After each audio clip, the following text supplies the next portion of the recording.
In the heart of a bustling Ghanaian town, named Ashtown in Kumasi, where vibrant colours danced through open markets and the air pulsed with life, lived a boy named Kofi. To most, he was just another student in a crisp uniform, quiet, polite, and always keeping to himself. But behind those reserved eyes was something no one quite saw. Kofi was brilliant, not in the loud showy way that demands attention, but in the quiet careful way that speaks volumes in silence. He could solve math problems faster than anyone in his class. He had a memory like a trap and an imagination that stretched far beyond his dusty classroom walls. Yet, despite this gift, Kofi was unfocused, somehow adrift. While others made friends and chased ambitions, he wandered through school like a ghost with potential, lost in thought. Teachers often said, "That boy could go far." If only he believed it. Kofi wasn't rebellious, just distant. He carried something inside, something unspoken. Maybe it was doubt. Maybe it was loneliness. But it made him retreat from the world, even as his mind soared quietly above it. Brilliance without direction can be dangerous. And in Kofi's case, it was, and, as the months passed, his isolation grew heavier.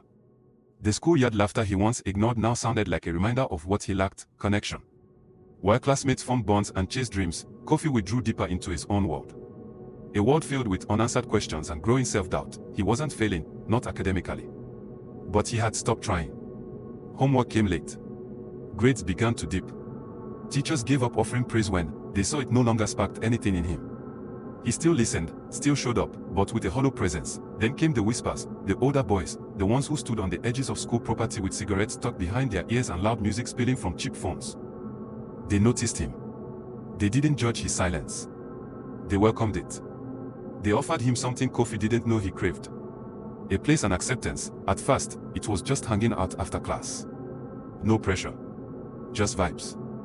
But little by little, the edges blurred. A cigarette here. A cheap drink there. He laughed with them.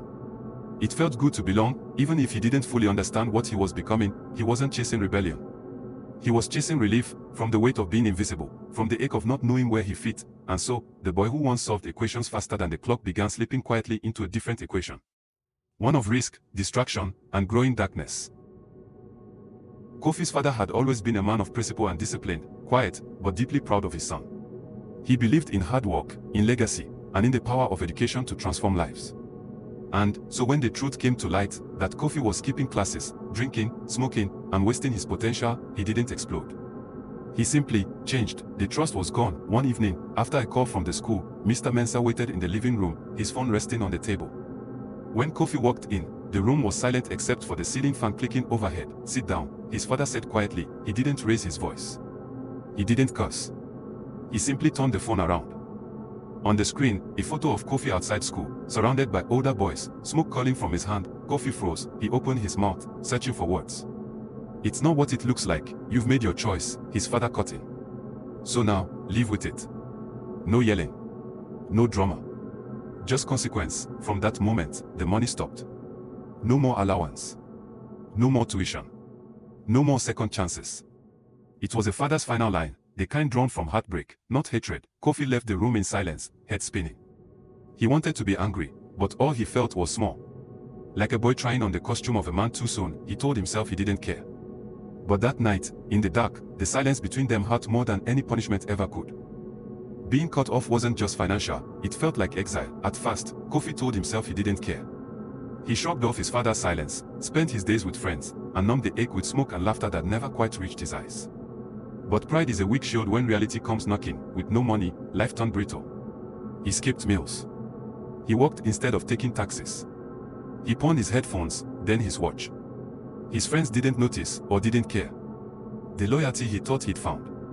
It faded the moment he became a burden. The nights were the worst. Lying awake, staring at the ceiling, hunger gnawing at his stomach and regret twisting deeper than any blade. He remembered his father's face. Not angry, but hurt. That look haunted him more than any punishment, and yet, he still couldn't bring himself to go back. Pride is heavy, especially when you're young. Then came the plan. A few of his friends were whispering about a robbery. Just a small shop. Quick job, easy money, they said. Kofi didn't want to be part of it. But desperation has a way of dulling your morals. He didn't say yes.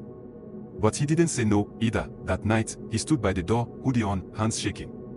His father, who rarely spoke anymore, suddenly called out from the living room, "Don't go out tonight." It wasn't loud. It wasn't stern. Just come. Certain. Kofi froze.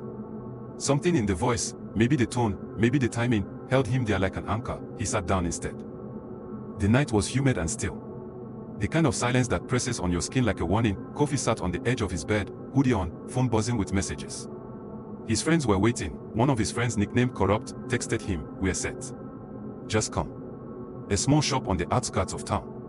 Quick in, quick out. They needed someone to keep watch. His chest tightened.